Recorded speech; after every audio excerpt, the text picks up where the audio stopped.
What's up guys, Xbox Tech Junkie back today with another video. Today I'll be discussing kind of a big problem that's been going on with Xbox's recent update in terms of their exclusive games. I was going to make a video talking about the Series 2's review finally, just now that I've had a lot of time to play with it and get my final thoughts on it. Unfortunately, I have recently gotten sick and I don't want to try to die through that video because it's going to be not super long but relatively long.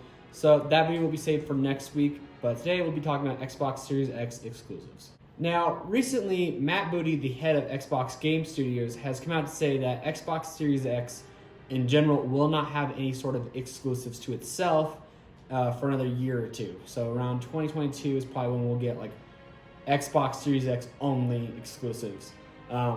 Basically what that means is that they will still be Xbox exclusive games as well as PC.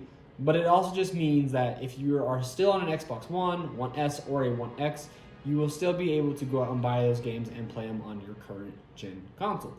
The reason I had to talk about this is because there's been a lot of problems kind of with news headlines and unfortunately Sony fans who are just kind of blowing it too far out of proportion.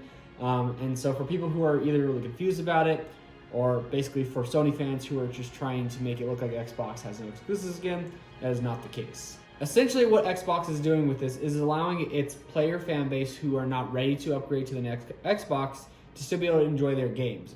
Phil Spencer last year said that he wants to make sure that people who still spend money on any of the Xbox One consoles from now all the way up until the release of Series X, make them feel like they still have a really good investment. Only way to do that is by making sure that if you buy a Xbox One X today, tomorrow, or anytime between now and the release of Series X, your games will still work.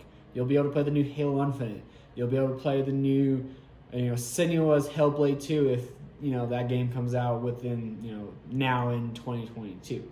Essentially, what they're doing is just making sure that they're not forcing anyone right now to have to jump ship right onto the next Xbox. A lot of people know that only 3 years ago, or almost 3 years ago, the Xbox One X came out, and so a lot of people are freaking out, thinking, "Oh my God, I just wasted my money on this brand new console," and Microsoft's already, telling me that sucks, time to upgrade. That's not what they're trying to do.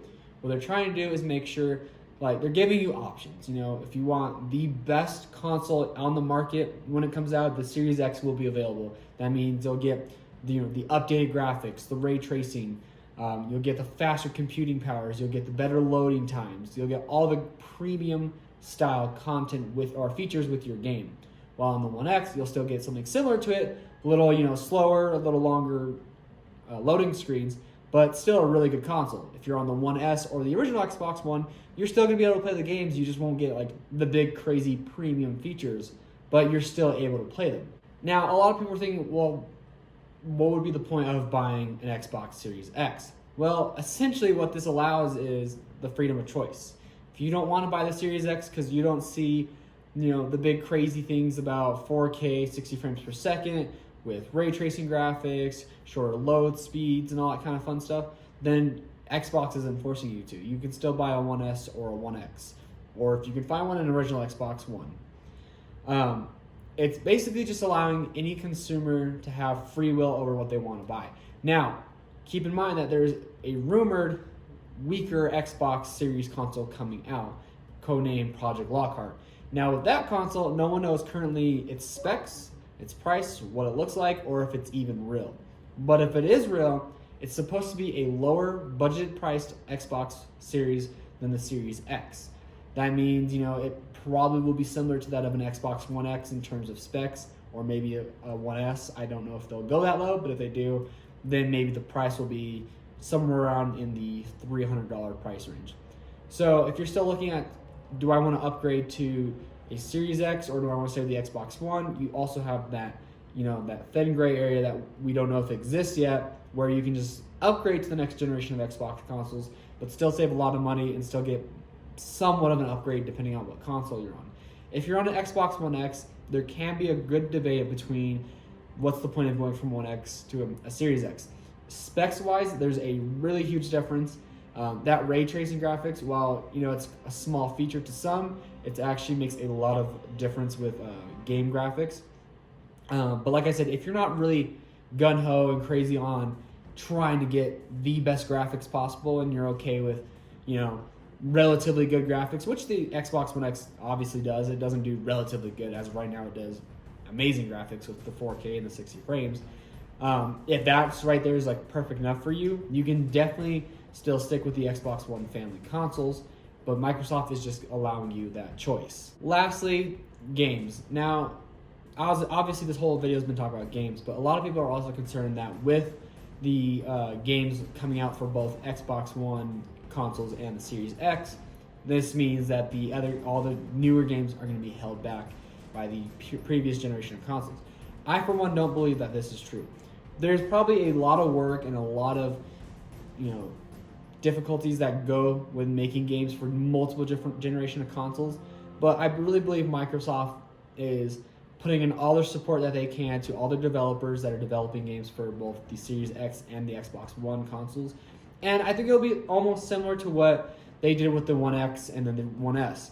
Obviously, if you go out and buy an Xbox One game today, some of them will, at the top right or the top left, will say, hey, this game is Xbox One X enhanced, meaning we have 4K Ultra HD and HDR. I think something similar like that will happen for the Series X.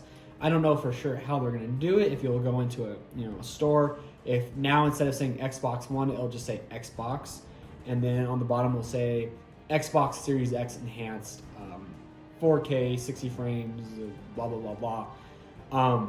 I don't know for sure how they're going to do it yet. If they're going to just make it all in one box art, or if they'll have two separate box arts. One's green that says Xbox One, the other one's black with Xbox Series X on the top, just to kind of help people differentiate. Oh, I have the Xbox One, I need to grab this one. Oh, I have the Xbox Series X, I need to grab this one. That would work, but I feel like in terms of consumers, or not consumers, retailers, it's going to make things really difficult in terms of space. You can't really have double of each game. Here's double of Halo Infinite, here's double of Hellblade 2, double of Assassin's Creed Ragnarok if it's real. It creates a problem for retailers in terms of space and inventory. So I don't know for sure if that's the route they'll take. It's definitely a route that's possible, but it's going to probably cost them a little more in terms of, asking retailers, hey, can you put double of this game out? Sure, but we need to charge you extra for whatever. But again, I don't believe that Microsoft will allow their games to be held back at all by the older generation consoles. We've seen them do amazing work with the One X and the One S. While yes, that's not the biggest leap like the Series X is, it's still something very similar where the game itself will still work and play on any of the Xbox One consoles, but we'll still have those enhancements for the Xbox One X. But again, that's it for today's video. Like I said, there are exclusives for the Xbox Series X. They're just not exclusive to that console itself. Matt Booty said that won't happen for another 1 or 2 years. And if you think that's a bad idea, I guess it's up for debate, but in my personal opinion, I believe it's a great idea for consumers who are just not ready or don't have the money to upgrade to the next Xbox. This allows them to say, hey, I have at least 2-3 years with my Xbox One. I'm happy with it right now, and I get all the games. And it works out for Microsoft in the end, because some people will go out and buy the Series X, some people will go out and buy an Xbox One, or they'll end up just buying video games for either one. Either way, I think one day, probably next year or the year after that, we'll see the Xbox One slowly fade out in terms of being manufactured. Similar to, when you go into a store, one day there's an Xbox 360 and a PS3, and then there's the new Xbox One, and for a while there's both. Then after a while, it just slowly fades away, and then it's just Xbox One. This is no different than any other console generation. I just think everyone's blowing it a little too far out of proportion. So I thought I'd give you a little more insight of what's going on and why I believe it's not something to freak out about. It's not something to stress about if the Series X really is going to be the next greatest Xbox console. But again, that is it for today's video. If you have any questions regarding it or are still confused on something, please leave a comment down below and I'll try to get back to you. Thank you so much for watching. Have a good day.